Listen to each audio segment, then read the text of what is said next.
بسم الله الرحمن الرحیم. زستا سرور نجیب الله شینواری د شینواری سپیکس نه ډېر سلامونه مې ومنئ دوستانو. دا زموږ فیسبوک پاڼه ده شینواری سپیکس. هغه سپیکس چې دی په SPEAKS مطلب دې پاڼه کې تقریبا 18,000 یا دې نه زیات لایک او 42,000 نه زیات فالو دي. دا پاڼه چې دا اصلي پاڼه ده دې نه بغیر بل چا م یو پاڼه جوړه کړې ده په غلط دغه باندې هغې کې ټول 300 کسان دي مګر دومره کمعقل کس دی چې ټلیفون نمبر یې ورکړی چې هغه ټلیفون نمبر ته افغانستان ته زنګ ووایي هغه یې د کور نمبر و. هغه پلار یې وی زما زوی چې هغه ایران ته تللی دی او دا د کور نمبر دی نو ما ورته هغه زوی ته د وایي چې دا نمبر هم لرې کړي دا پاڼه هم دغه کاسې به خلک درته زنګونه ووایي. نو دا دې د خاطره زه تاسو ته همیشه په هر دغه کې یم چې زموږ فیسبوک پاڼه شینواری سپیکس، یوټیوب شینواری سپیکس، ټیک ټاک هم شینواری سپیکس په SPEAKS. صحیح سو. راځو د افغانستان د کرکټ په اړه زیاتره دوستان یې لایو چې دی کله به راځي او ګوره هر ټیم لایو نه کېږي دا وخت اخلي موږ نورم کارونه دغه لرو. بل داسې دی چې دا لایو کرکټ په اړه چې خبرې کوو دې کې دا کامنټونو کې هم خلک دې نه تیر شي به شینواری صاحب یا ښه یا خراب یا هغه خپل نظرونه شریکوئ. کور مو ودان ستاسې د مینې محبت نه ډېره مننه. ډېر پکې لیوان هم شته دی هغه خو سره جنجالونه مه کوئ. هغه خپل نظر لیکئ چې مثلا زما د خوښې ټیم دا زما دغه د چا به اوس مثلا یو پلیر سره وراني بس د هغه عزت کوئ. د هر چا اختلاف نظر د دې د برداشت چل زده کوئ. زوري نه اوس د افغانستان کې اوس ګوره چې داسې ټیم یې سلیکټ کړی په دې کې هم ټول خبرې ولې ټولو د خوښې هر زاړم پکې دی هر شی پکې دی. نو بعضې به زموږ غوندي چې ځوانان یې په دې ټیم کې غواړي خوښیږي نو دا اختلاف نظر دی. دا مطلب نه چې ته راشه د شهزاد مینهوالې یا ته د بل چا مینهوالې د شاپور یا دغه کنځلې شروع کړه نو څه شی شي یاره یو 10,000 نه 20,000 نه زیات خو ما تاسې بلاک کړي استئ په بلاک هم زه تیری ستړی شوم. نو انشاءالله د بلاک سلسله به روانه وي ځکه زه په کیسه کې نه یم چې تاسې 100,000 فالو په ځای د 10,000 خو ستاسې خلک دي چې سم ښایسته د دغه ته خپل نظر ورکوي. بل ستاسې د راپورټونو د وجې دا فیسبوک پاڼه چې دا هم په خپل ځای ولیاړه ده. مخکې به دې ډېره منډه واله تاسې مګر هېڅ توره نشئ کولی. زه هلته امریکا کې اوسېږم زه فیسبوک ته میسج وکړم دغه وکړه هغه کلیر سي هغه دغه کېږي وخت اخلي. نو خوشحالېږئ ما. راځو اوس د کرکټ میدان ته. د افغانستان ټیم په اړه خلکو خبرې کولې چې نن به دوبۍ ته لاړ شي او پرون به دوبۍ ته لاړ شي. هغه خبرې سی ونه ختې. زه پرون لایو راتلم د پرون په ځای را سره پوره معلومات نه و نن معلومات ترلاسه کړه نو ځکه نن لایو راغلو. د افغانستان ټیم به ځي د خیر انشاءالله د دغه په ورځ د دوشنبې یا سه شنبې په ورځ نو یا په 4 تاریخ او یا به په 5 تاریخ باندې دغسې وایه چې دغه ته ځي.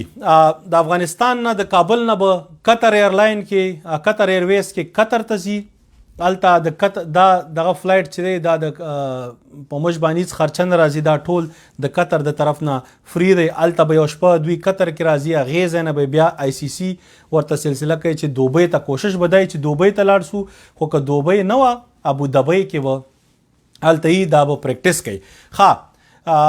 دا دغه سلسله شوه د تګ. اوس راځو مهم دغه ته چې دی څوک به ځي. نو د زیاتره لوبغاړو بغیر د یو 2-3 نه د نویو نه هغوی ویزې نه دي شوي. د ټولو باقي خلکو ویزې شوي دي. نوي به پکې درویش رسولي صاحبي، شاهد الله کمال صاحب او فضل حق فاروقي. زما د اطلاعاتو مطابق دغه 3 کسان به پکې نوی ایډیشن وي. زما په نظر دا شاهد الله کمال هم بهترین ایډیشن دی ځکه یو خو لیفت آرم سپینر دی او بل بیټینګ ښه کوي. مطلب افغانستان سره دا کوم سیټ اپ چې دی په بالینګ ایریا کې موږ ما مخکې ویلي موږ د سپین بالینګ فوج لرو. فوج آرمی دا هغه کتې دي چې خاص کتې دا سپین والا راشد خان، مجیب، نبی دا دغه کې بیا ور سره ګوره همداسې کیس لیګ سپینر دی نو ډبل لیګ سپینر راځي. هغه بل شرف الدین اشرف صاحب لیفت آرم سپینر هغه بیټینګ ډېر امپروف کړی دی. نو کار روان دی. سکواډ باندې د سکواډ فاینلایز کېږي به اوس نه دوبۍ ته به ځي. دا داسې نه ده چې دوبۍ ته ته صرف هماغه کسان لیږي ته ایکسټرا کسان ورسره لیږي چې هغه تا ته په نیټ کې بالینګ وکړي. دا خو نن سبا د بایو ببل لکه د ژوند دایره دا مجو تاسې به دغه به ببل چې ژاوله دا هم دغه کړه بیا هغې نه هغه پوکڼۍ به همداسې پړسولې که نه هغه ببل چې دی اصل کې دا دایره ده. دې دایره کې دننه اوسېدل آی سی سی ورته نوم ورکړی. مطلب دا د ژوند دایره ده. صرف هغه لوبغاړي چې په سکواډ کې دي هغه به ځي دوبۍ کې به شپږ ورځې دوی دغه کرنتین دی هغه به کوي. پس د هغې نه به بیا میدان ته داخلیږي خپل پریکټیسونه به کوي. د نړۍ یو ټیم هم له اوسه پورې بې د آی پی ایل د انډیا نه چې تیار آی پی ایل کې دي هېڅوک هم هلته نه دي رسېدلي. نو خبریالانو نه د هر چا نه ګوره دا بعضې خبریالان بیا لیکي چې ولا ډېر سخت ذهني فشار سره اخته یم او ډېر نارامه یم. وروره په وطن موږ هم خفه کیږو مګر ذهني فشار سره به ته خود عادتېږي چې ستا بل کار نسته بس خوله د په پاکستان ور شروع کړي کله د په بل ور شروع کړي کله د خپل افغانستان منفي خبرونه دغه کړي. په کرکټ کې منفي پسې ګرځي چې ډېر منفي را جمع شي که نه ذهن کې ستا مثبت دغه ختم سي بیا تاوان درته څه کیږي ستا ټول سوچونه منفي شي ستا حرکت منفي شي ستا د رنګ روغن ته ځان ته فکر وکړه هغه د خبرو هر څه دې ورسره منفي کیږي. نو ته ذهني ناارامېږي د دې په ځای چې ذهني ناارامېدو نه مینې محبت خبرې شروع کړه. هر څه چې دي ګوره سیاسي چارې سیاسي خلکو ته هماغلته چې په چوکۍ ناست دي وزیر خارجه ته یې پرېږده داخله ته یې پرېږده نورو ته پرېږده ته هر کاره کېږه ما افغان صاحب هر کاره نه تیر شئ 42 کاله مو دا وطن داسې ماشاءالله ګلي ګلزار که چې پیرس او واشنګټن ته مو ماتې ورکړه په دغه جنګي لحاظ باندې خو زما مطلب په ترقۍ باندې ماتې دغه ته ورکړه نور همداسې نورې دنیا ته دوبۍ نه هم مخکې لاړئ سخته ترقي مو وکړه هر کاره د وجې هر کاره په ځای صرف خپل کاره شه ستا چې کوم مسله کې هماغه کاره شه او هماغه کار وکړه او د وطن او خلکو ته یو خوشحالي او ښه خبرونه ورکوي. شی به شوی نه اوسه پورې څوک هم نه دي تللي په دغه ته ابودبۍ ته او چې هله د 2 هفتې 2 اونۍ چې دي 15 ورځې وروسته نړیوال جام یا 14 ورځې وروسته شروع کیږي او د افغانستان لوبډله سره یې تللې نه ده. نو کومه لوبډله تللې ده د افغانستان اولنۍ لوبه په 15 دغه ده اکتوبر ده. نو موږ ته اوس هم ډېرې ورځې شته خپل پروګرام مطابق خلک ځي نور ټیمونه به 12 14 اکتوبر باندې راځي موږ وختي ور روان یو. نو انشاءالله هلته به پریکټیس کیږي ځوانان به مي او په دې دوران کې چې دی بیا به عمل ته چیف سلیکټر چې دی اوس میرویس اشرف صاحب دی په خپل وخت کې خال راونډر مګر یو څه زیاتی ورسره وسو ځکه چې اپنډیسي اپریشن یې وکړ او ټیم نه چې لاړ ورک شو نو بیا را پیدا نه سو. نو انشاءالله هیله ده چې میرویس اشرف هماغه خپل دغه مطابق نور ځوانان چې دي چې را پیدا کوي دا بیا ورکوي نه چې دا خپل سرکل کې ساتي نو ښه به نو سلیکشن به کیږي د ټیم تاسې به وګورئ او څه به پکې چینجز راشي تغییرات به پکې راځي داسې مکمل هغه لوبډله تاسې خیالي لوبډله چې چټي پرهان کسکر یوسفزي په تک کې لکه هغه کرزی چې اخره کې نور انتخابات بللو تختیدن وي چې زه دا تړون نه لاسلیک کوم په هغې باندې ځان خلاص کوي همداسې دا پرهان کسکر یوسفزي دی خدای بې خو نه باسي دا اوس لندن کې پټ شوی دی دې ظالم په تک کې ورته ښه معلومات و چې نور تختم داسې لوبډله اعلان کړه چې نه هغه لوبډله د کوچ نه کټ نه چوکۍ نه کوم لوبغاړی چې چېرته ناست و هماغه ځای کې بس سره خوځېدلی هم نه دی چې ډېره ټاپ لوبډله اعلان شوې وه نو ټاپ لوبډله داسې چې آیرلینډ سره د میچونه نو انډیا ته یو میاشت مخکې ټیم لیږي چې پاکستان سره د لوبې دي نو 20 ورځې مخکې هم نه لیږي خو دا خو ګوره ټول گیم او گپ شپ و هر څه هوایي و نو هوایي کاتې ختمې سوې اوس به انشاءالله داسې لوبډلې ما خپله ویلې ګوره فضلي صاحب سره هم خبرې شوي دي چې ما داسې لوبډله نه چې دا کومه مافیایي لوبډله یا هر څنګه لوبډله چې ورته یې که نه دغسې نه چې زاړه او دغه پکې هغه کسان باید پکې چې هغه ځوانان با استعداد زوړ کې که کوم سړي فټنس ما مخکې م ویلي دي یو ټیسټ یې پاس که فټنس یې سی و هغه د خدای دې راوله هر کله راشي مګر صرف نړیوال جام ته به نه راځي چې ته نړیوال جام سپیشلیسټ یې ورکې خدای خبر چې کوم ډاکټر درته نسخه لیکلي او هغه نسخه کې داسې لیکل شوي چې بغیر د نړیوال جام نه باید ته را پیدا نه شي نور کله به ورک شي بس کلارې به لګی په هر څه چې کار کوي لګیا به خو چې کله نړیوال جام رانږدې شي एकदम را پیدا شي چې زه خو ابي تو مې جوان هو. نو دا شی چې دی دا باید نور ونه شي، د ځوانانو حق ونه خور شي. نړیوال جام د هر چا ارماني، د ځوانانو ارمان دی چې خپل وطن دغه افغانستان د ریپرزنټیشن وکي په نړیواله سطحه باندې.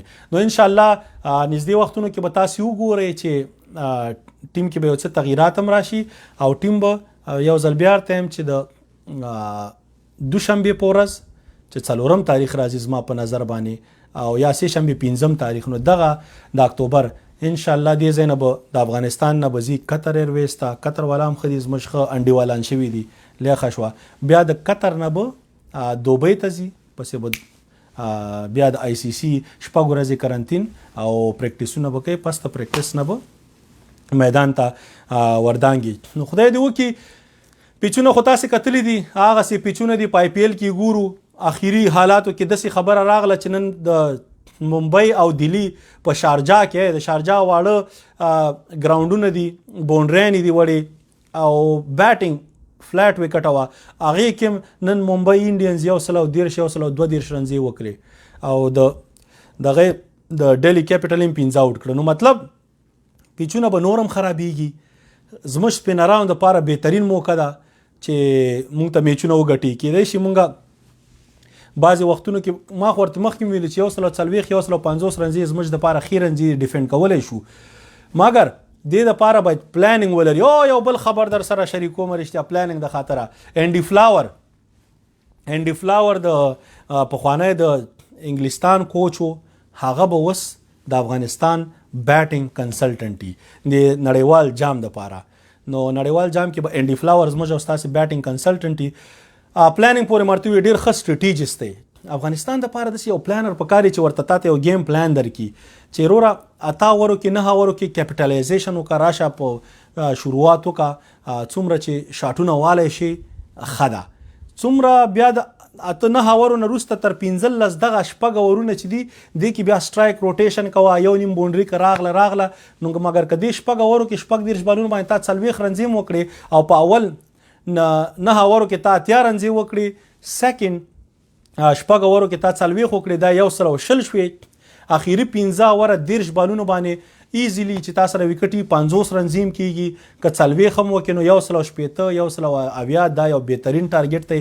هر ټیم چې پلانینګ سره ځي او ښه ښایسته داسې پلیران ورسره وي چې مثلا هغه دغه ټایمینګ والا پلیرانی، نو هماغه ټیم به پرمختګ کوي. لکه تاسې نن چینای سوپر کینګ کې وکړو ته د ابودبۍ په وکټه باندې رتوراج ګیکورډ چې دی هغه سینچري والا، جیسوال چې دی هغه هم ښه بیټینګ ټیکنیکل ښه پلیر دی، ینګسټر دی، مګر هغه پکې 50 والا. نو ګوره ټیکنیکل پلیران تشي چې اول یو 15 بالونه یې ساري، پس د 15 بالونو نه دوی ته بال داسې رورو اول ورته وړوکی بال ښکاري، بیا ورته ریګولر ښکاري تر 8 بالونو پورې، د 8 بالونو نه وروسته بال فوټبال ښکاره کېدل شروع شي. نو هر پلیر چې ټیکنیکل پلیر په کلار لوبو کې بیا چې بال درته فوټبال ښکاري نو بس بیا ټایمینګ سره سنجو سیمسن غوندې او دغه غوندې بس خالی په ایکسټرا کور په میډ آف باندې دغه چکې وهه نو خوند به کوي انشاءالله. نو زموږ ټیم انډي فلاور چې راشي یا به لا ښه شي او هیله ده چې ښه پرفارمنس وکړي. نو بیا که څه نوی نیوز راشي هغه به هم تاسو سره شریکو. فی الحال چې دی ستاسې ټولو د کتنو نه شیر کولو نه یو جهان مننه. یو ځل بیا ورته ګورئ خپل نظر لیکئ. ستاسې ټولو موږ داسې آزاد انسانان یو چې د هر چا نظر ته احترام لرو نو هغه ګورو، خو چې بې ځایه څوک شي نه ولیکي نو ډایرکټ بس د فیسبوک دوزخ ته ځې نو هغه بلاک شي پکې چې بلاک شوي بس څه توره دې وکړه، دا لایو هم نشي کتی، خبرې هم نشي کتی، خپلې نظریات هم نشي شریکولی نو غرق و پرک شي، اخره کې وایي غریب تباه دی بس ته پکې ور خراب شي. نو هیله ده چې خپل نظر سی په طریقې سره د کرکټي نظر شریک کړي، که نه پوهېږي بس خاموشۍ سره ګوره زده کړه وکړه، ضروري نه چې خبرې وکړي. نو بیا هم ستاسې کتلو نه شیر کول نه یو جهان مننه. ستاسې رور نجیب الله شینواری د شینواری سپیکس نه په لوی الله مسپارم. خدای په امان. السلام علیکم.